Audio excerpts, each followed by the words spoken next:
Opa, bom dia, boa tarde, boa noite, porque nós não sabemos qual o horário que você vai estar vendo esse vídeo e estar acompanhando esse projeto nosso aqui, do encarte para a ficção e da ficção para o real. O projeto nosso aqui da cultura, né, patrocinado pela cultura, pela FAFIC, Fundo de Apoio e Fomento à Cultura, Prefeitura Municipal de Mauá, Lei Paulo Gustavo e Ministério da Cultura do Governo Federal. Nós estamos aqui com o nosso amigo, companheiro de bancada aqui, Lamartine Dourado.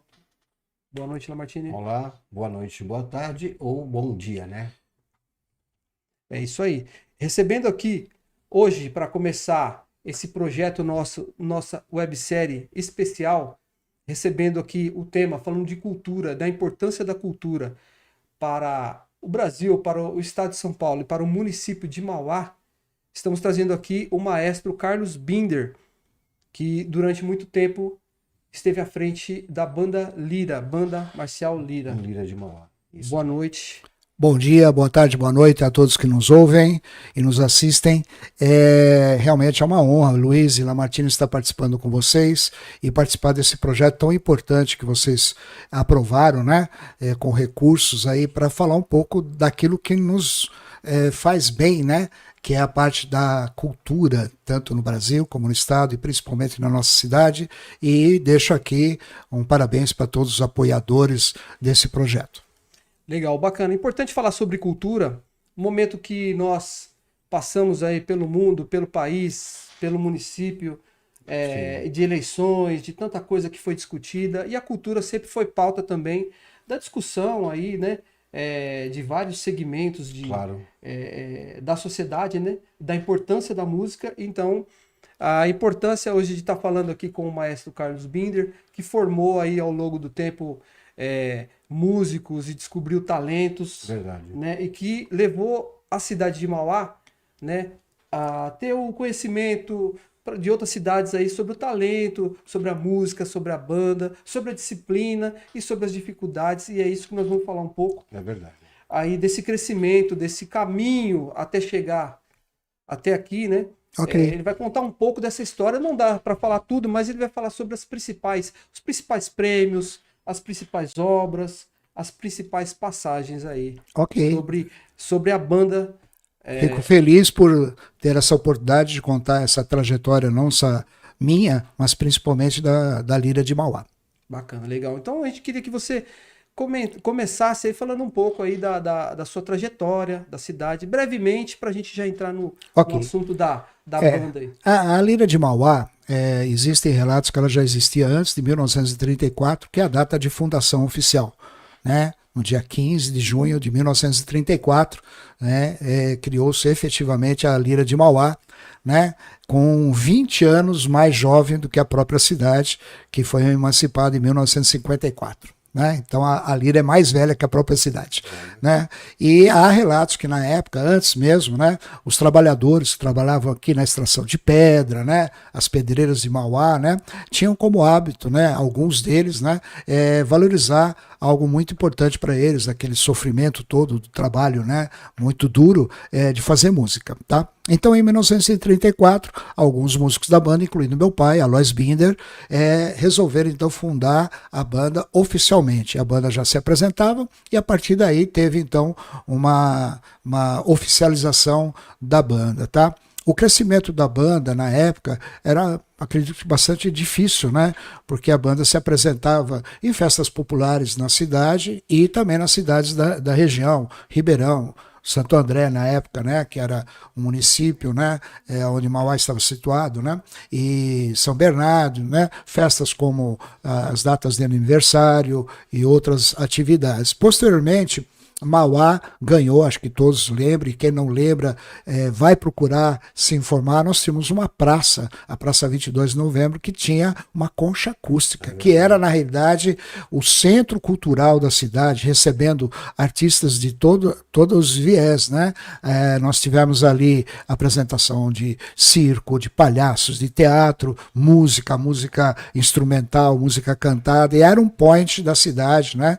Muito, muito interessante. cantante, e a banda, obviamente, também estava ali. Bom, num determinado momento, né, meu pai tinha uma carpintaria exatamente ali na Praça 22 de Novembro, e ele cedia eventualmente o espaço para os ensaios da Banda Lira, né? A Banda Lira ainda não tinha conquistado um terreno, que depois foi doado pelo senhor Manuel Pedro Júnior, né, que também é bastante famoso, é um dos precursores da Associação Atlética Industrial, depois o filho dele, o senhor Rubens Pedro, e atualmente a Leila Liardini também hoje é presidente da entidade, né, uma tradição da família deles, né, e ele doou um terreno que depois, com muito esforço, né, tanto é que meu pai foi um dos que fez o telhado da Lira de Mauá.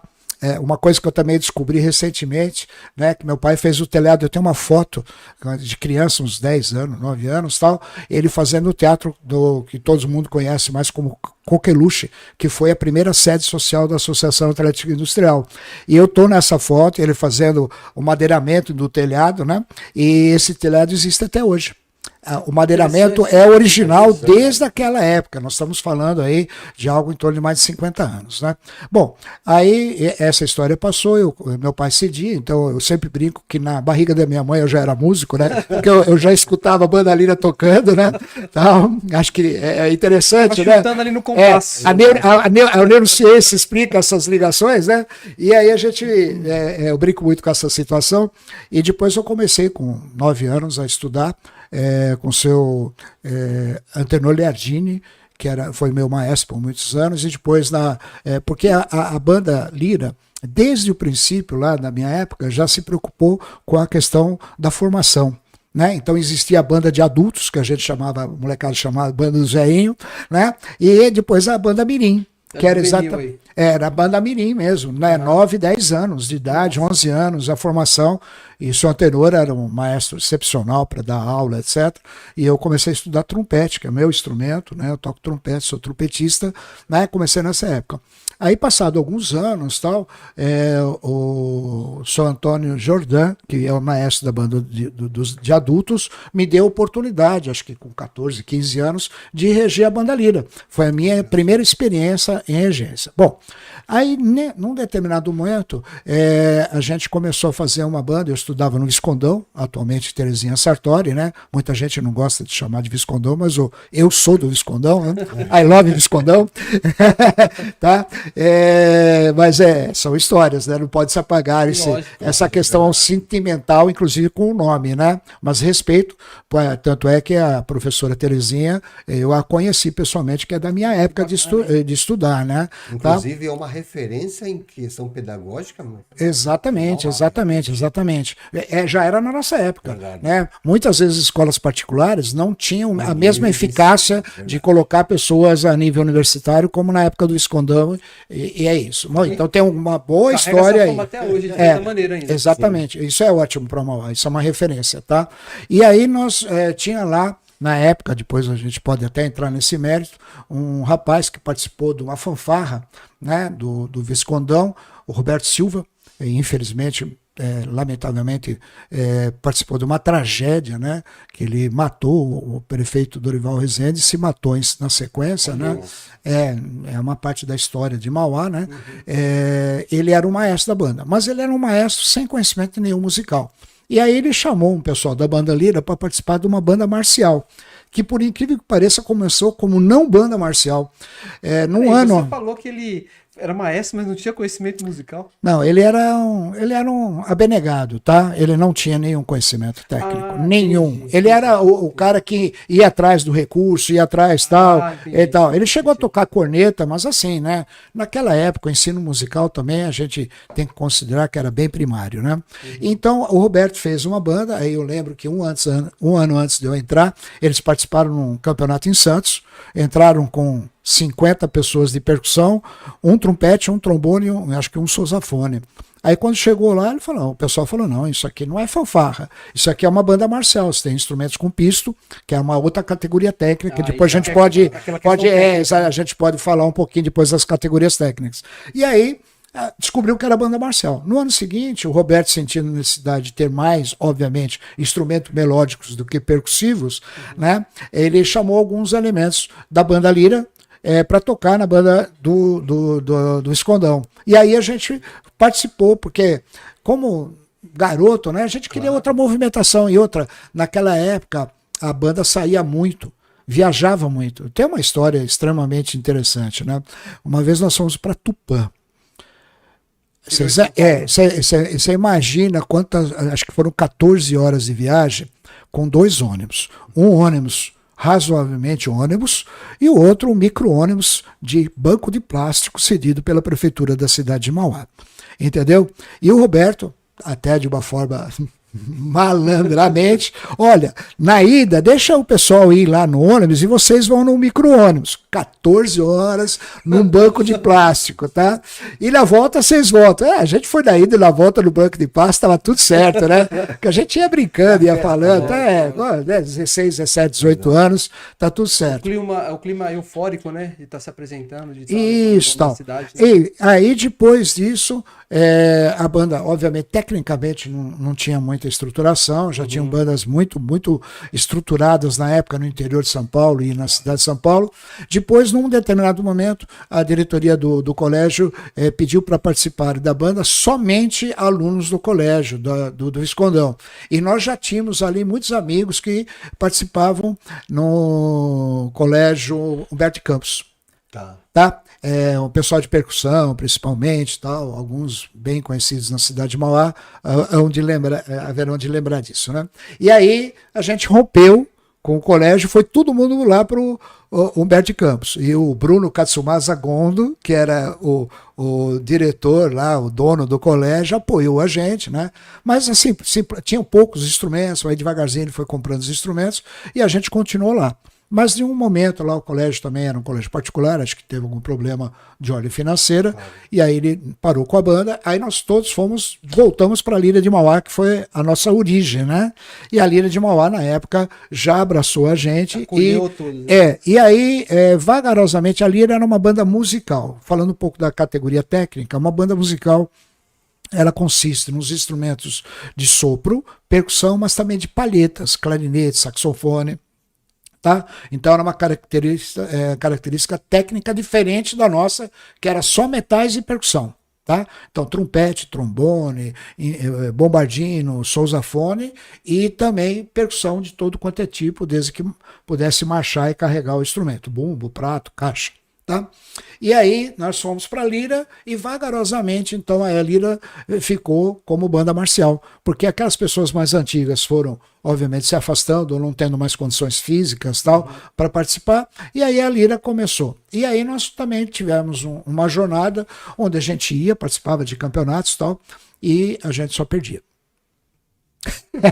Só perdia, né? A gente não tava.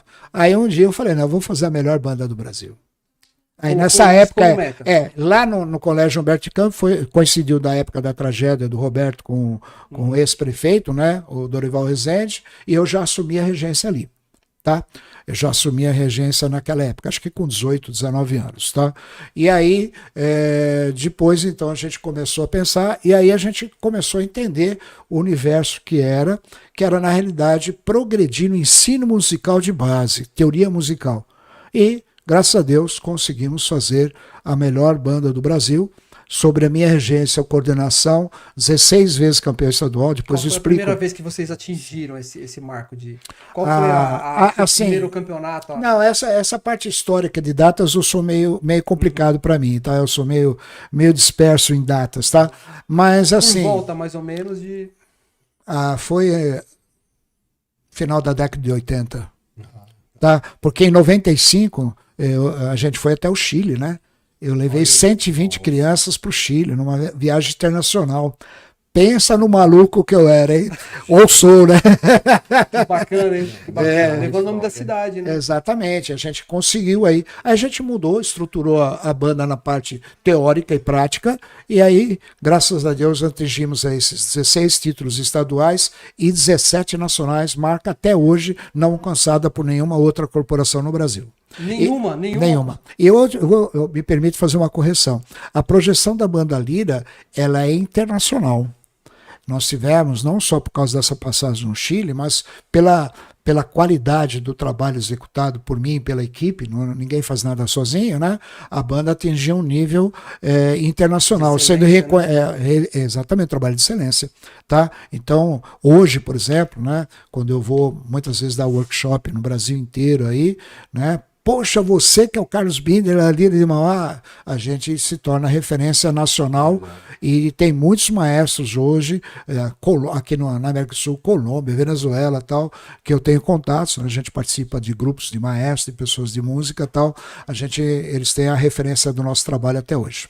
Porque Desculpa, esse trabalho, o Binder, de você estruturar, a equipe estruturar a formação mesmo da banda Lira, para ela começar a se apresentar até o primeiro, vamos dizer, o primeiro campeonato, ou a primeira grande vitória, vamos dizer assim, porque até aqui nós vimos uma certa parte que você comentou, nós participávamos, mas só perdíamos. Só perdíamos. A primeira vitória, ninguém esquece. Demorou aproximadamente quanto tempo? Olha, a gente conseguiu fazer uma metodologia de formação que na época dava um resultado em 2 a 3 anos. Tá? Então isso é muito rápido, porque o ensino de música é um pouco demorado, né?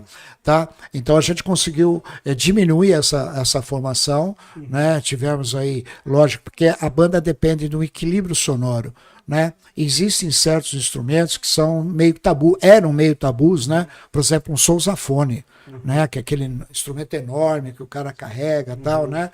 Então tuba, né? Também que é pocket, né? O tuba é menor e o sousafone tem aquela campana para frente, porque na realidade um maestro americano chamado Sousa, John Philip Sousa, né? Ele sentiu na cidade ter profundidade do grave, né? Nas bandas da Marinha dos Estados Unidos. E aí ele inventou o sousafone, que leva o nome dele, o Sousa, né? O John Philip Sousa, aliás, famosíssimo também pelas marchas militares que compôs, né? Bacana. É isso. Quando eu ia fazer a pergunta, era justamente sobre alguma coisa, sobre essa questão que você falou. Você tinha comentado que, devido à idade e tal, uma pessoa vai ficando sem condição física para estar.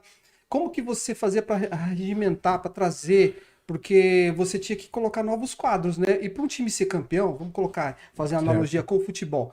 Um time é campeão, foi legal, bacana. Por quê? Porque tinham indivíduos talentosos dentro ali, jogando futebol muito bem, afinados, né? Sim. E para você recompor isso, como que você fazia? Fazer essa transição, né? A gente leva a sorte também à época, né? Hoje, por exemplo, essa captação não seria tão eficaz. O talento porque a gente tem o shopping, nós temos o videogame, nós temos outras vertentes. Na época, havia uma carência muito grande no Brasil inteiro, quanto mais em Mauá, né, do acesso ao jovem a alguma alternativa, né, de diversão. Né? A banda viajava. Mesmo na minha época eu tocava, a grande sacada era viajar. Eu falei de Tupã, né? Outros lugares, outras pessoas, namorar, entendeu? Tal. Né? Exatamente. Então os integrantes da banda Lira, eles em si eram uma referência. Na realidade. Essa leitura aqui. Na realidade, assim, a gente, como que era a captação? Passava nas escolas estaduais, né? Eu sempre tive muito apoio da delegacia, antiga, chamava-se Delegacia de Ensino, de Mauá, né? Todas as diretoras que passaram para lá entendiam a profundidade do que a gente estava fazendo. Então a gente entrava numa escola, por exemplo, fazia lá, levava alguns componentes para tocar, né? Fazer uma brincadeira ali, tocar, e aí depois havia... Né? Exato, fazer um encantamento, né? Tá? E aí você tinha lá 100, 150 alunos. Uma coisa que persiste até hoje, pelo que eu percebo, né? Que de cada 100 alunos, 10 vão tocar e um vai ser músico. Olha isso. Que estatística, hein? Vou repetir para a gente entender a peneira fina que é. De 100 alunos que iniciavam na época, tá? 10 vão tocar, então eles tocam, e um vai ser músico. Tá? E essa peneira. Na sua vida. Porque aí ele vai optar por isso. E graças a Deus, nessa minha passagem, eu tive condições de formar profissionais de todas as áreas. Hoje eu encontro esses alunos que, Binder, que legal, olha, bacana, eu sou aqui dentista, eu sou engenheiro, eu sou frentista de posto. Esse dia encontrei o cara lá, frentista de posto. Binder, você não está me reconhecendo? Eu falei, desculpa, mas, né, peraí, vem cá, quem é você? Quem é você, né? Não, eu sou fulano e tal. Eu falei, pô, é verdade, tal. Aí você vai buscar lá, porque são tantos alunos, né? Porque a gente fazia essa captação 2 ou 3 vezes por ano. Né? Então você pode fazer uma conta aí básica, né? Vamos dizer, de mais de 5, 6 mil alunos que passaram por minha coordenação pela aula direta, tá? Agora, uma coisa que você falou, Lamartine, é muito importante. Uma das visões que eu tive na época é que ninguém trabalha sozinho. Diferente de muitas bandas onde o maestro fazia tudo. Tá? Então era uma centralização que o maestro fazia de uma forma que era daquele jeito naquela época, tá? E aí eu comecei a formar o quê? Os monitores. Tá? Aí os monitores de naipe, um monitor para trompete, um monitor para percussão, um monitor para trombone, é um cara que tinha vamos dizer, uma condição técnica e teórica melhor, se sobressaía do grupo, e ele já ia lá e formava o grupo. Então, enquanto ele estava dando aula, então você estava dando uma outra aula e ele trabalhava aquele grupo. E isso deu um resultado a curto prazo, exatamente na questão do equilíbrio sonoro. Então, a que eu falei da tuba, né? Por que ninguém queria tocar, todo mundo queria tocar trompete, que era o máximo, tá? Né? As menininhas gostavam mais do cara que tocava trompete, né? Mas depois viu-se a necessidade, porque a tuba é um elemento importante numa orquestra também, certo, né? E aí houve uma carência de tubistas, mas as bandas, não só Mauá, como de toda a região do estado de São Paulo, já estavam formando tubistas de alta qualidade, entendeu? E aí no processo você tem que mostrar para ele a qualidade do tubista na composição do grupo. Exatamente. Tá. E outra coisa, teve uma época, por exemplo, que a gente estava lá com 20 trompetes. E tinha um tubista. Certo. Então você tinha um desequilíbrio sonoro. Uma tuba com 20 trompetes. Não dá, né? Tá? Só que na época, conversando com os rapazes, eles aceitaram sair do trompete e ir para a tuba. Aí começou o equilíbrio, foi aí que a gente começou a ter um diferencial. E outra questão da diferença. Da qualidade da apresentação. Isso, a questão aí, com esse recurso humano em mãos, a gente adotou outro critério. No universo musical existe uma coisa chamada grau de dificuldade de execução, né? Aquela partitura do maestro chama-se grade, da grade, tá? Que é a partitura do maestro. O maestro, ele lê todos os instrumentos ao mesmo tempo, tá? Todos, né? Ele lê de forma horizontal e vertical, né? Ele lê horizontalmente, então tem lá o primeiro trompete, segundo trompete, e aí ele lê também na vertical. Tá? Então, na hora da execução ele tem que cuidar de tudo isso. Você tem que olhar tudo isso aí. Então é um treino muito apurado para você ter essa visão. Muito bem. Aí o que aconteceu? A gente optou por fazer uma estratégia de arriscar mais, né? Pegar grades, as bandas na época a grade ia até 5, hoje o grau de dificuldade vai até 7. Né? Exatamente, com mais grau de dificuldade. Então começa com meio, depois 1,5, 2, 2,5. As bandas todas na nossa categoria etária, porque assim, no universo musical hoje você tem 4 faixas etárias: infantil até 15, infanto-juvenil até 18, juvenil até 21 e sênior acima de 21, tá? Ok? Então só uma explicação básica das categorias etárias. Antigamente era 14, 18, 22 e tal. Aí depois deu uma mudança, ficou então 15, 18, 21 e acima de 21, tá? Então isso para quê? Porque não dá para competir com uma banda sênior, certo?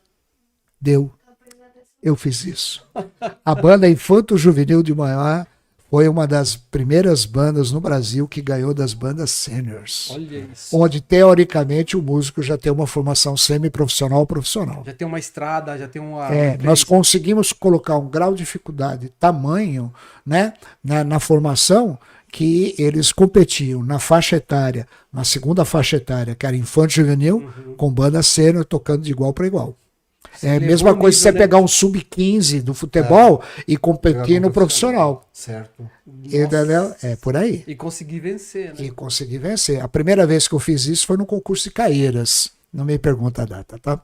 Eu fico devendo essa informação, tá? Mas assim, no concurso da ECAEira, a gente trocou infanto juvenil, ainda tinha umas 8 bandas juvenil, umas 10 sênior, né? Quando parou a apresentação, naquela época a gente tocou 2 músicas extremamente interessantes, confrontando o popular com o clássico. Eu fiz a abertura da ópera de Giuseppe Verdi, Força do Destino, e fiz a música inédita aqui no Brasil do Rei Leão, que hoje tem então, esses musicais todos. Né? Sobre isso aí, se a escolha da música ela pode definir. Isso eu faço um apontamento, assim, eu observo esses programas de musicais, de canto, de voz, tal, essa coisa toda, até de apresentação de bandas, que elas estão tentando ali ganhar um campeonato, alguma coisa. Na escolha, às vezes você percebe que a escolha da música, talvez ela empolgue, certo. Talvez ela mexa mais com a pessoa. Na realidade é uma estratégia, tá? Tudo é estratégia. É como o futebol. Né? Por que certos técnicos têm mais visibilidade, têm mais resultado? Né? É estratégia de jogo. Né? Nem sempre você ganha. Sim. Mas você muda, né? Ou você tem um time mais ofensivo, que é o caso de uma grade mais difícil, grade 3, 4, até 5, hoje vai até grade 7, né? Tá?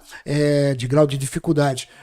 Então é uma estratégia. E aí eu dei para o jurado uma música difícil, que é a abertura de uma ópera do Verdi, Força do Destino, e do outro lado eu toquei na época que estava no musical, ainda nem pensou em chegar no Brasil, estava na Broadway, né, o musical do Rei Leão, e estava lá a banda de Mauá tocando, né?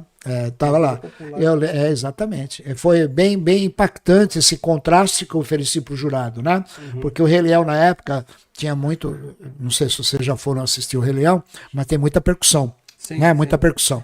Então, isso foi um diferencial. E a gente tinha um naipe de percussão muito bom, né? Com alguns monitores fantásticos que tiraram toda aquela quebradeira que a gente chama, né? Tiraram tudo aquilo lá, porque não é um samba, que é até mais difícil às vezes do que aquilo, mas era muito interessante tudo aquilo que estava acontecendo, né? Então, foi um grande diferencial. Bacana, muito interessante isso, sobre essa questão da música e da banda. Isso aproximar geralmente você tocar essas coisas mais populares, porque quando a gente comenta, a gente vai entrar nessa questão da música e aí perguntar a sua opinião sobre o caminho da música hoje, né, em 2024, o caminho que está seguindo a música, no geral, música popular brasileira, e aquilo que o mercado está pedindo. Eu tinha comentado até antes, em off aqui, sobre a questão do maestro Quincy Jones, que, né, que deixou... faleceu aí recentemente, certo. E ele tinha contado uma história sobre a trajetória dele, né? Ele já foi o maestro do Michael Jackson, de We Are The World também, sim. E de outros grandes artistas norte-americanos.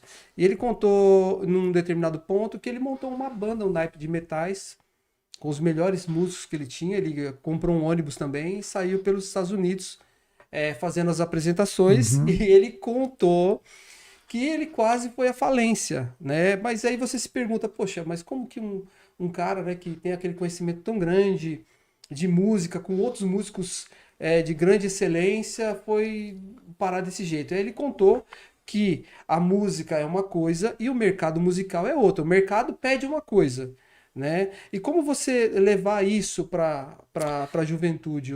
Existe o ponto e o contraponto no que você falou, tá? Eu acho assim, em termos de música, generalizando, né, a indústria de música, ela forma artistas, mesmo que o cara não seja artista, né?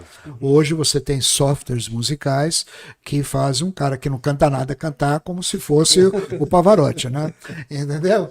Tá? Então, ele tira tudo, o cara toca lá, ele corrige tudo, né? Afinação, timbre, tudo, né? Então você tem aí, sem nenhum demérito para nenhum artista, né? Até porque hoje é o dia da música, né? Ou pelo menos foi o dia da música, né?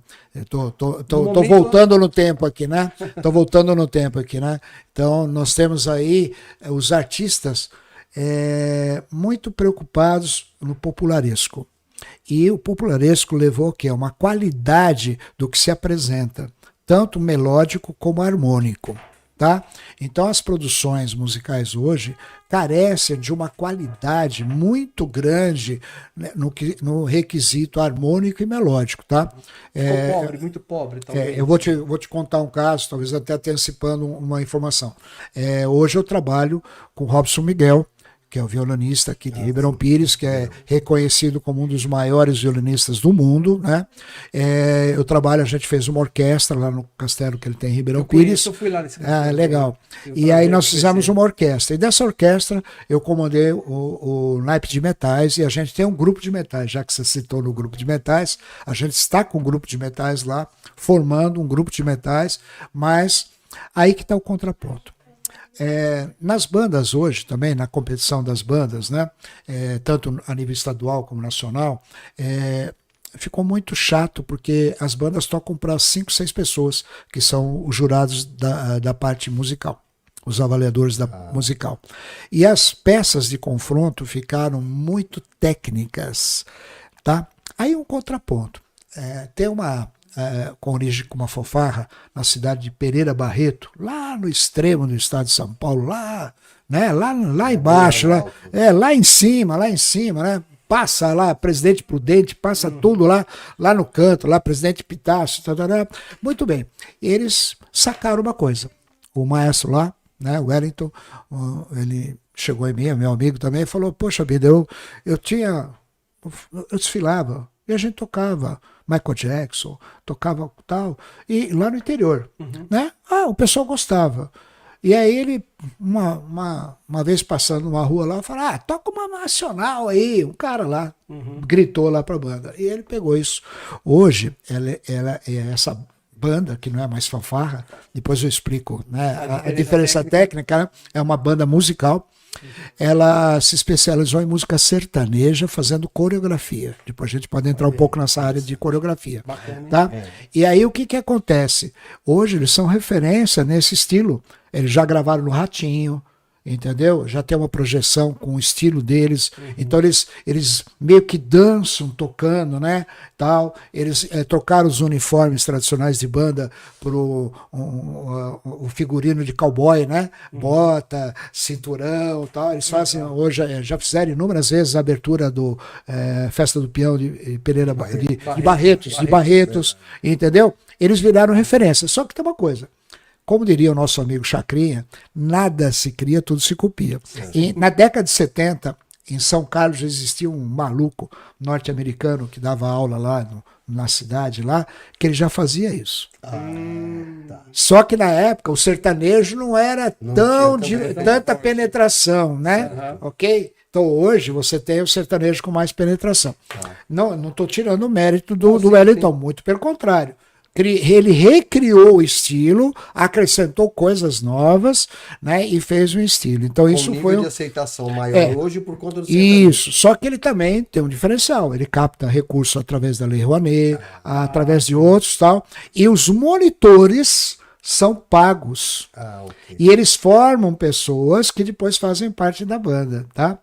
Ok? Então, isso é um estilo muito interessante, é o contraponto daquilo que você me perguntou. Então, a regra geral é: os grandes artistas, Ivete Sangalo e outros, recebem bastante incentivo da lei. Esse é um tema muito complicado, sim. Né? Chico Buarque e outros. Política, cai muito pela isso é bom e ruim ao mesmo tempo. E existe o contraponto. Eu acho que falta, então, talvez um critério para o Ministério da Cultura, para secretarias estaduais de cultura e para as secretarias municipais de cultura, ampliar a margem de recurso, né? Para outras manifestações culturais também terem. E já está avançando. Outra coisa que está facilitando hoje, tá? Eu converso com muitos maestros do Estado de São Paulo, são as verbas dos parlamentares, por indicação de deputados. Então tem muita banda no interior do Estado de São Paulo que recebe essas verbas, 100 mil, 200 mil reais de deputados para a banda. É claro que ele está plantando para que daqui 2 anos ele seja eleito. Tal. É um jogo, né? É um jogo. Não deveria ser assim, mas temos que jogar o jogo. Esse é o jogo atual. Tirando então, essa parte, vamos dizer, política da coisa, pelo menos está incentivando. Pelo menos está ali e está mantendo. A grande questão na música, e isso já é o lado contraponto negativo, que música é um trabalho de longuíssimo prazo. A formação de um aluno, muitas vezes a gente falou de 2 anos aqui, mas na realidade você tem aí uma formação de 6, 7, 8 anos. E se você se especializar mesmo, para o cara atingir como o Flavinho, que eu falei, o Flávio Gabriel, que é o trompetista que é doutor em trompete, né? Ele é doutor, então ele fez doutorado. Ele fez uma universidade. Caso aí desse rapaz, seu pra você ter uma ideia, ele foi tocar na Casa Branca pro presidente lá, né? Ele tocou na orquestra da Venezuela como convidado, tocou na Casa Grande. Um aluno seu. Foi destaque na época no Diário do Grande ABC, todo, né, o pessoal entrevistando ele, a mim, enfim. Quem era o presidente na época? Olha, assim, aí que tá. Uma parte dos Estados Unidos, eu acho que era o Ronald Reagan. Um pouquinho mais pro passado, né? A gente tá falando, não quero entregar minha idade aqui, 66, 60, eu não falei, tá? Aliás, né, fiz aniversário em novembro, parabéns. Dia 21. Parabéns. Dia 21. Né? 66 anos. Né? Bacana. E esse aluno seu que foi lá tocar. Não só ele, nós temos outros casos, né? Na Lira, eu fui maestro coordenador e presidente muitas vezes da Banda Lira, nessa sequência de vitórias e conquistas, né? Isso. Faz 5 anos, você falou que tinha comentado que faz 5 anos que você não está à frente da Banda Lira. Eu acho que uma das coisas que marcaram a minha passagem sempre foi a formação. E eu fiz questão de formar novos líderes. Novas lideranças. Então eu tenho, por exemplo, hoje, o atual presidente da banda e maestro é o Marim Meira. A questão do mestre e o discípulo, né? O pai do Marim, que é o Marim pai, que tem o Marim filho e o Marim pai, né? O Marim pai tocou mais de 20 carnavais comigo, trompetista também, famoso, muito, muito bom aqui de Mauá e tal. Bacana. Forte abraço se ele estiver ouvindo e assistindo a gente, né? E o próprio Marim também, o Marim hoje é o presidente da banda e ele é trombonista, né? Titular da orquestra do Teatro Municipal de São Paulo. Né? E outros também seguiram essa linha sinfônica. E muitos também estão hoje numa linha popular. Tocam em conjuntos populares, fazem a famosa casaca, né? Que é aqueles caras que fazem a clarinada. Né? Como que é essa história aí? O cara sai, ele toca em casamento, vai com o seu saxofone, trompete? Na realidade, assim, o universo o sub-universo profissional, né? Tá? Os casamentos são uma fonte de renda para o pessoal que toca, né?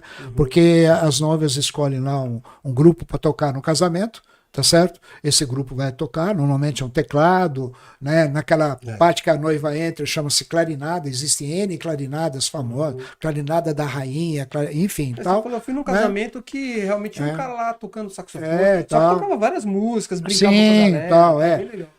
Eu não digo nem na festa, eu tô falando formal, dentro da igreja. Entendi. A clarinada é para entrada da noiva, tá? E o cara, obviamente, ganha um cachezinho e defende a vida dele. Então, vamos dizer, um mundo paralelo, porque o que aconteceu? Historicamente, surgiu a Ordem dos Advogados do Brasil, né?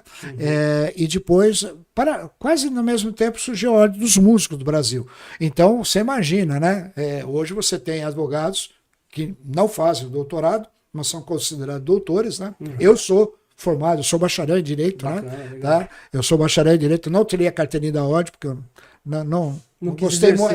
Eu fiz 2 faculdades, eu sou formado em Comunicação e sou formado em Direito, tá? E música, eu sou autodidata, né? Desde a época lá da Banda Lira, né? Que bacana, hein? Falando sobre isso, verdade. Muito bom, hein? Muito bom, muito legal. A gente tinha preparado aqui uns trechos aí para que a gente pudesse mostrar o pessoal aí a apresentação da banda aí em alguns momentos aí. Legal, podemos comentar sim. Comentar aí um pouco da apresentação, dessa parte tão... Um divisor de águas no meu trabalho foi quando eu fui para o Chile, e lá no Chile tinha uma exposição de alguns vídeos dos Estados Unidos, onde eu já tinha comentado que aparecia aquela Drum Corps, que eram bandas das universidades fazendo coreografias dentro daquele campo de futebol americano. O americano gosta muito de show, assim, muito show. Para esses eventos que são esportivos, né? Depois sempre tem uma banda se apresentando. E aí você alia a música, a parte plástica de movimentação, tá? Porque uma banda tradicional era desfile em linha reta, né? Muitas vezes num desfile aqui em Mauá, quantas vezes aqui na Barão de Mauá, desfilava até ali onde é o Bradesco, ali o antigo Unibanco, ali, tal. Tinha um palanque de autoridade, você tocava o parabéns, tocava mais uma música e saía. Não, nos Estados Unidos eles montam um show dentro do ginásio. É um negócio, tanto é que virou profissional lá, né? Então existe uma disputa anual, né, de corporações que fazem essa coreografia. Além de E tocar, aquilo tem é. que fazer, e são Não, é coreografias tudo bem- coreografia, é dançando mesmo e tal. E quando eu vi aquilo, eu falei, eu quero fazer isso aí. Só que, lógico, né? Lá nos Estados Unidos, por exemplo, você tem um software que faz essa movimentação. Né, que faz os desenhos coreográficos Mas que peraí, formam nessa aquilo. época já tinha tudo essa tecnologia? Não, era um DVD.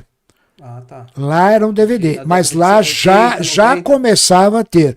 Na realidade, lá, depois a gente recebeu umas apostilas, e o que a gente depois adaptou para cá, era uma espécie de uma planilha Excel, onde você fazia quadro por quadro. Ó, quadro 1, você está aqui, você vai para o quadro 2, você vai andar tantos passos para a esquerda, para a direita, para trás, para frente, para o lado, 90 graus, 60 graus e tal. Preparar Você, mecanicamente todos os passos. você dava. Tinha uma planilha, isso era loucura, era maluquice total.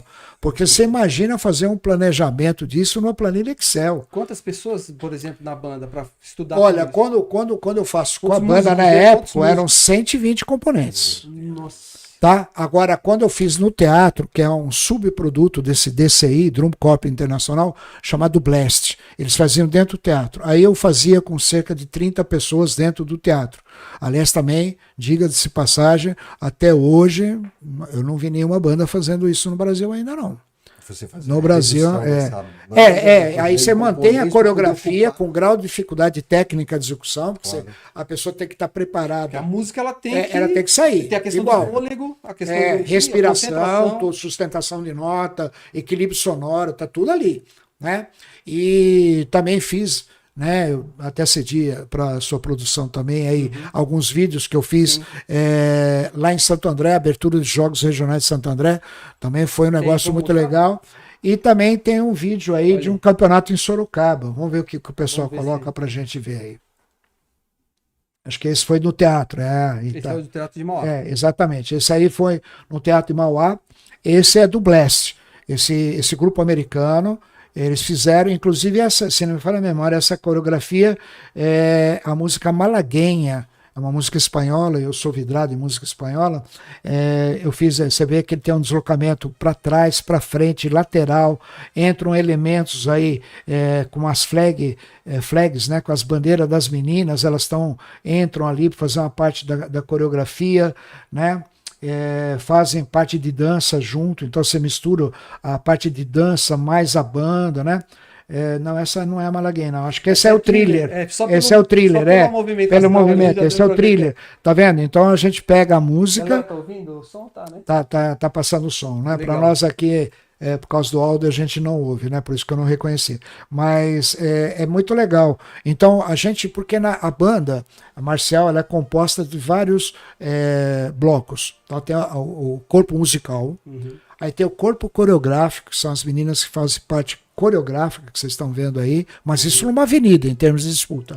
Tem a baliza, né? Tem a baliza, hoje também tem balizador masculino e tal, né? Com essa questão de, né, da liberdade, participação de gêneros, etc. Tal, né? Tem o pavilhão nacional, que é obrigatório você desfilar com o pavilhão, ele também é julgado pela marcialidade, pela forma como ele marcha e tal. Então você tem grupos que são avaliados no campeonato, e cada um tem, eventualmente, troféu separado, e depois tem um geral. Então, quem tiver a melhor baliza, a melhor corpo coreográfico, o melhor pavilhão... O Oscar tal, mesmo, né? O Oscar tem lá o quem ator ganha foi principal fotografia, e melhor filme, exato. melhor isso. Aí, às vezes, o filme também ganha, né? Às Às vezes vezes um outro filme ganha, mas individualmente não. Na banda também tem isso aí, trazendo tá? pela questão popular, inclusive, comparativamente, dentro, por exemplo, do desfile de carnaval, que tem os seus Sim, blocos, exato, na cada realidade, bloco, com a exato. sendo avaliado, É, né? só que Interessante, na banda claro. cada um tem uma premiação Sim. que depois vira no geral.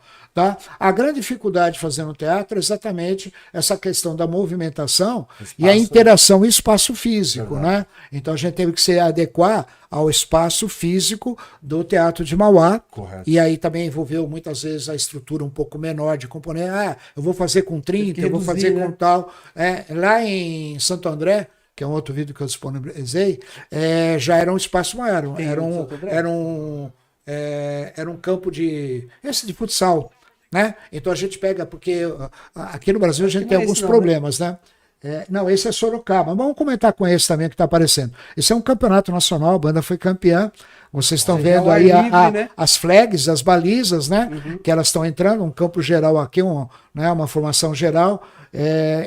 Nesse ano a gente estreou uma música de grau de dificuldade para marchar, que era a música da abertura do futebol americano, NFL.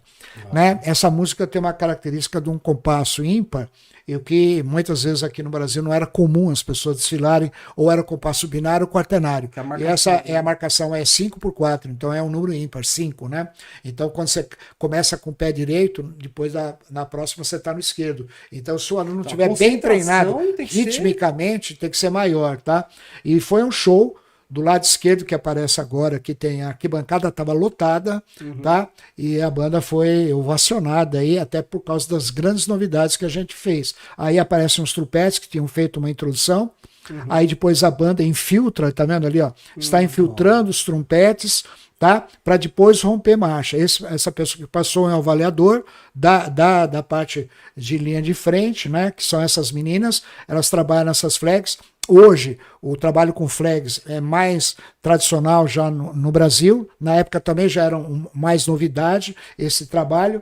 Aí vocês estão vendo a baliza da banda também passando, o avaliador. Aí na frente da banda, um mor ou uma moça, que na realidade um mor feminino. Aí dá para ver o alinhamento na banda, né? Todo um trabalho de marcha executado, né? Você vê pela diagonal, né? Sim. A diagonal ali, tá? Aí a banda é obrigatória a cumprir um percurso, tá? Normalmente de 100, 150 metros, como foi num campo de futebol, era obrigatório romper numa extremidade. A Prefeitura de Sorocaba, ela fez uma reversão, que você vai ver agora, lá no final, né? A banda volta, então ela chegou até aquele final, né? Ela retorna, então ali também foi uma novidade, porque essa virada não é tradicional de bandas fazerem do jeito que eu fiz. Infelizmente o plano geral ficou para baixo agora no cima e não captou a forma como que a gente fez. Também foi uma inovação de ordem unida, né, que a gente chama esse deslocamento aqui no Brasil, né, de como virar. A Prefeitura de Sorocaba disponibilizou toda essa estrutura, e era grama embaixo, tá? Ok? Claro, tá vendo que tem uma estrutura e tal, né? Porque tinha chovido, acho que uns dias antes, e aí ia virar uma confusão, tá? E aí entra uma questão interessante. Essa foi uma novidade. A banda avançou, a percussão ficou, a banda agora no plano geral vai fazer uma coreografia, tá? Onde ela forma um desenho, e aí o povão veio delirando, né? Aí era querer estádio de futebol com gol, entendeu? Podemos dizer que essas são os diferenciais que você criou, que foram responsáveis por essa quantidade. Na realidade, não foi uma criação, foi uma cópia e adaptação à realidade brasileira. O que está aí já foi feito antes, principalmente nos Estados Unidos, Europa. Capacitadas para isso. A gente apenas pegou a técnica, aí ainda de forma primária, depois, ó, tá vendo? Ó, todo um deslocamento, e eles vão fazer aí 2 semicírculos, e depois eles estão de costa para o público ali agora, depois todos viram de frente para o público, que infelizmente não dá para ver nessa imagem, tá?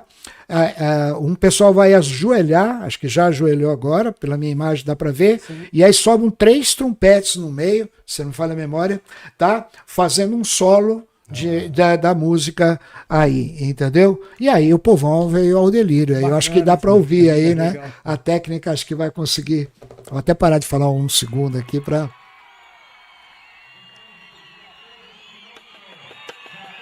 Que bacana.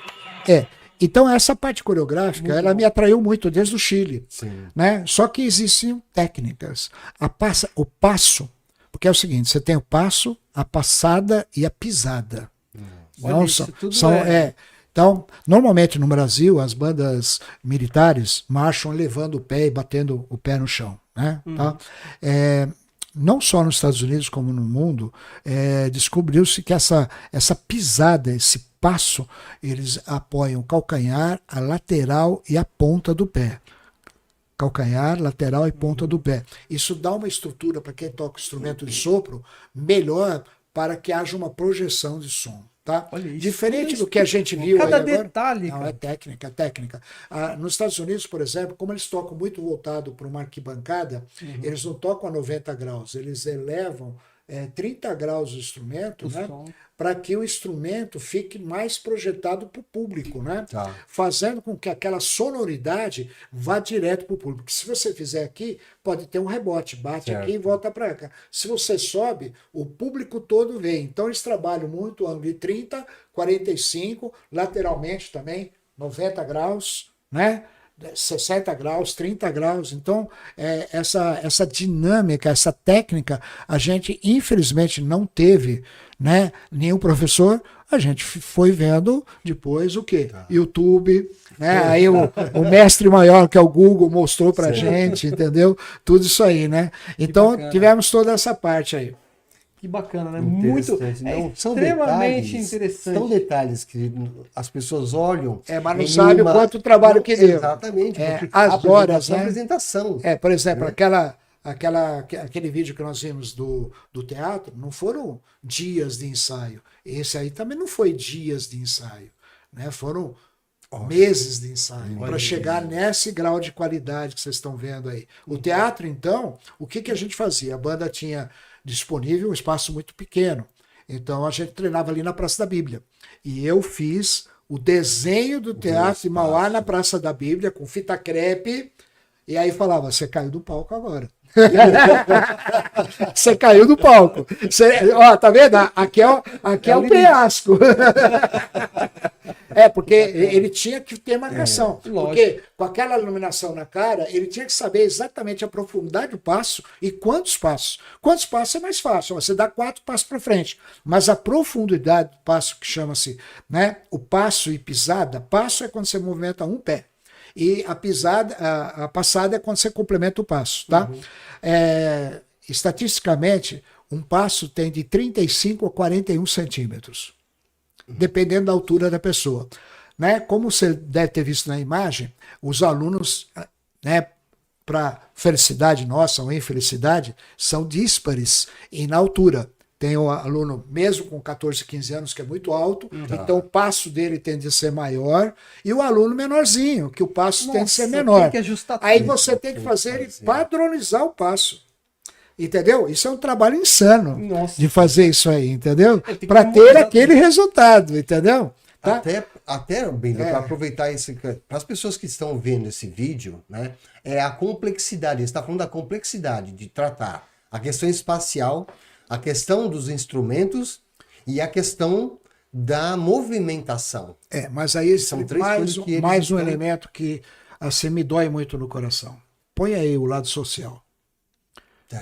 O cara tem dinheiro para vir tantas vezes ensaiar no centro de Mauá, sendo que ele mora nos Como que resolvi essa questão aí? Então, aí a gente tem amigos. Entendeu? Que esses amigos já surgiram já lá? Amigos, empresários, pessoas mais tal, que colaboravam e em algum momento também a prefeitura auxiliou, né? Não posso tirar o mérito de alguns políticos da cidade, né? Que também me auxiliaram. Teve uma época muito legal que foi com Vale Transporte. A banda tinha Vale Transporte, mas foi um período pequeno, tá? Mas foi justamente onde eu tive que fazer o impulso, tá? Que foi legal. Depois cortou o Vale Transporte, tinha lanche também, né? Porque eu tinha aluno que chegava subnutrido. Ele não aguentava soprar porque ele desmaiava de fome. Nossa. Imagina o esforço de tocar, né? Você tá energia, né? A energia que você tem que ter para tudo isso é que nem um atleta. Imagina um atleta que não está comendo, não está alimentado. Não tem energia. Não tem energia. E isso aconteceu quantas vezes, né? Nossa, né? O que você faltou na aula? Ele não queria falar que o pai não deu dinheiro, que não tinha dinheiro para vir e tal. A gente sabia tal, né?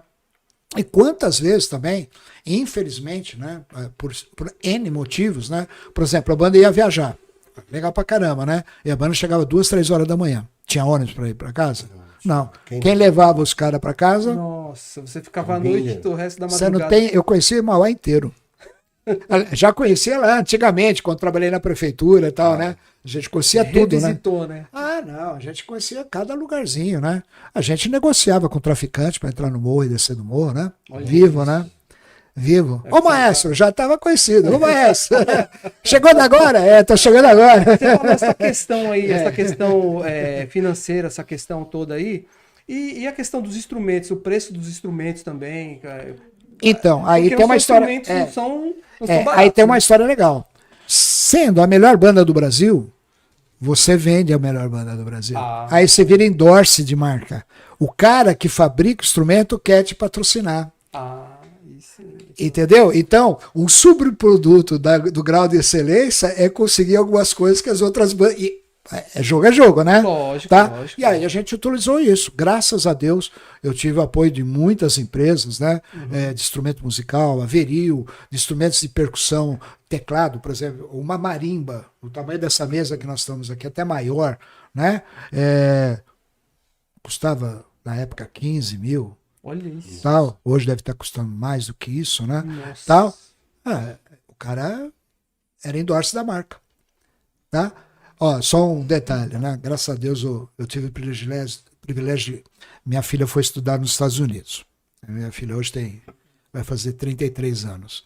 Né? E ela fez o terceiro médio lá. Estudou aqui no Leonardo da Vinci. Aliás, quero aqui deixar registrado a Terezinha Leardini, né, que é a mãe do Léo, que hoje comanda o colégio, é falecida.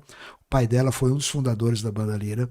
E ela, num gesto de bondade extrema, e foi uma das coisas diferenciadas, me ofereceu bolsa de 100% para os alunos da banda. Olha isso. Então a minha prioridade sempre foi a educação. A música foi um dado a mais. Né? Porque isso foi um diferencial. Essa história é meio particular, até não gosto muito que parece que a gente quer se vender, né? Que nem, né? Eu não sou candidato, não sou candidato, não, tá?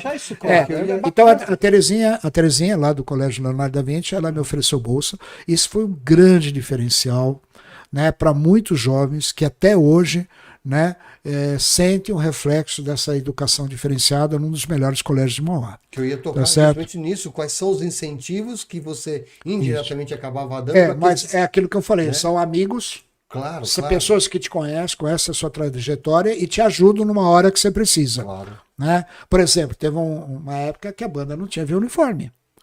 Né? Não teve o uniforme, tá certo? Aí a gente conseguiu, através do contato posso declinar o nome? Do Manuel Lopes, né? Entrar em contato com, como que chama lá, que foi presidente da Fiesp, o Paulo Scaff, e ele trouxe a primeira dama na época, né, a Lu Alckmin aqui, e ela, no esforço, doou 150 uniformes através do Paulo Scaff para Mauá. Né? A banda desfilava com calça jeans e camiseta. E lembrando que uma das coisas que é avaliada é a uniformidade. E a gente perdia na uniformidade. Porque, lógico, calça jeans tem outro padrão de corte, de cor e tal. O tênis é diferente. Tem toda a questão da formalidade, né? Exato. Então a banda muitas vezes ganhou na raça, tirando a diferença na raça. Tanto é que o grito de guerra nosso era União Garra Mauá. Bacana, legal. União Garra Mauá é o grito de guerra.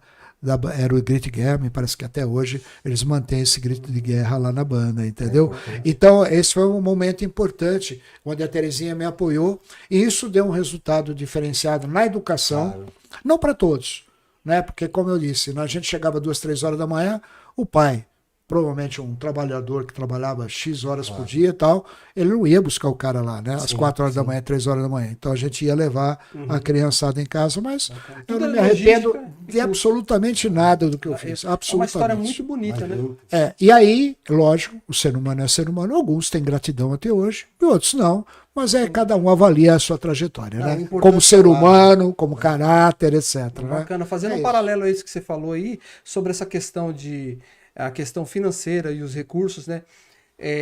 Na minha época também, que eu estudei, o governo não juntava uma poupança para você, que hoje o governo dá um incentivo. Meia, né? O governo, exatamente, O governo tá insistindo para que as pessoas, para que os alunos vá estudar. Se você estudar, né, você vai ganhar uma bolsa, que você vai ter um valor X no final do ano. Tal. Esses subsídios, eles têm um lado positivo, como tudo, e negativo, né? Sim. Então, esse assistencialismo, ele é muito complexo, né? Tanto é que saiu agora pessoas que ganham Bolsa Família jogando, né, nas bets da vida, Isso, né? exato. Então, no Brasil é muito complexo, né? Muito complexo, tá?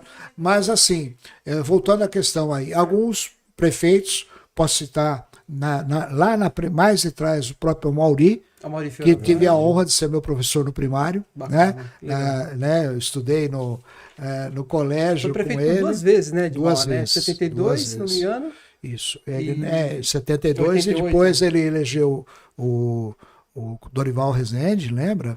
Tá? Não sei se foi na primeira ou na segunda vez. Bom, enfim, ele foi um dos que auxiliou bastante. O Leonel sempre nos apoiou bastante. Isso também me trouxe um problema, né? Que parecia que a gente era do prefeito, né? Claro. E a banda sempre foi da cidade, né? Sim.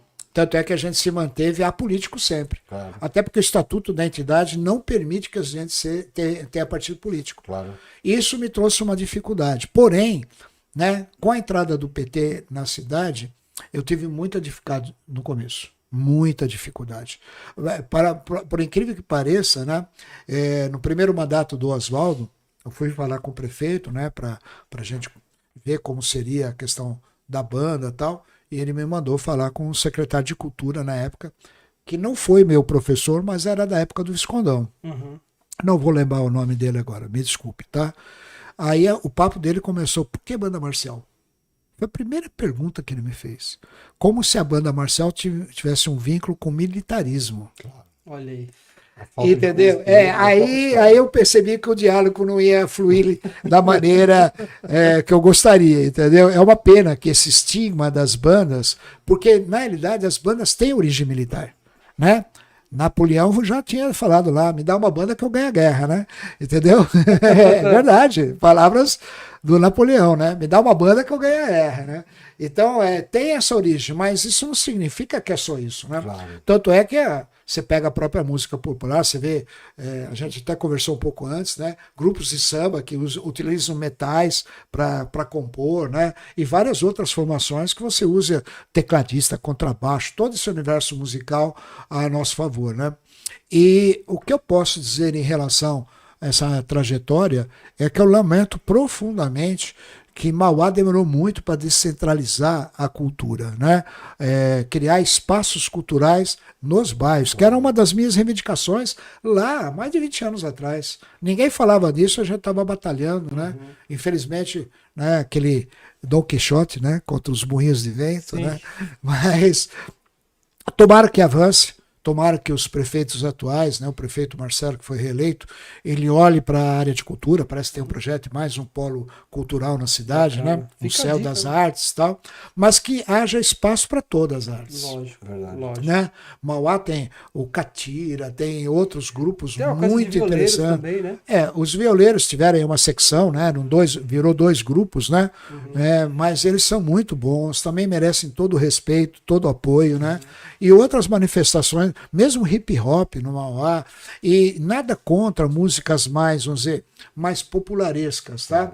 A única coisa que eu sinto é que poderia, e voltando ao tema do Robson lá, né, que a gente tá lá, foi uma das coisas que a gente sempre fala, né, que o Robson participa mais a miúde dessa indústria fonográfica, dessa questão da qualidade. Parece que quanto menos qualidade, mais fácil e mais o artista vai ficar popular. Dá para fazer tudo isso com mais elementos, mais qualidade técnica musical, entendeu? Mas é uma pena que não é assim, né? É só questão de dar incentivo para os diversos setores, espaço e divulgação. Exato, né? É isso aí. Conversamos hoje aqui com o maestro Carlos Binder, né, nesse projeto nosso aqui, Encarte da Ficção para o Real, né? É um papo bem interessante, uma conversa muito esclarecedora, e muito rica de detalhes, né? Fica aí o nosso agradecimento, você que acompanhou, dizendo aqui, né, que foi patrocinado e com apoio também do FAFIC, né? É o Fundo de Apoio, né?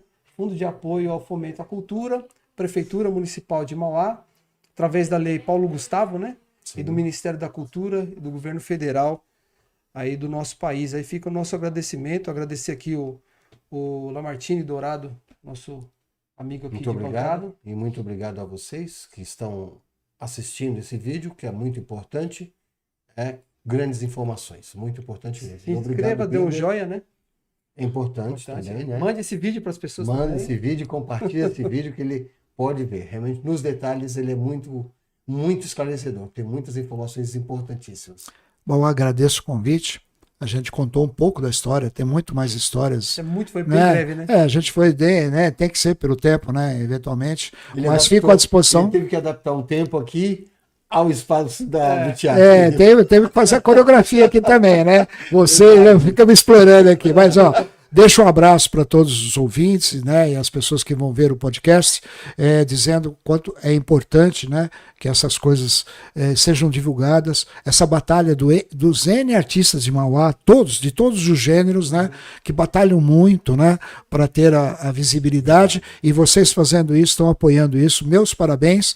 Parabéns aos patrocinadores, né? Obrigado. A captação que vocês tiveram aí de recursos e que continue assim e que abra um espaço para mais pessoas. Muito obrigado. É isso aí. Valeu, gente. Obrigado.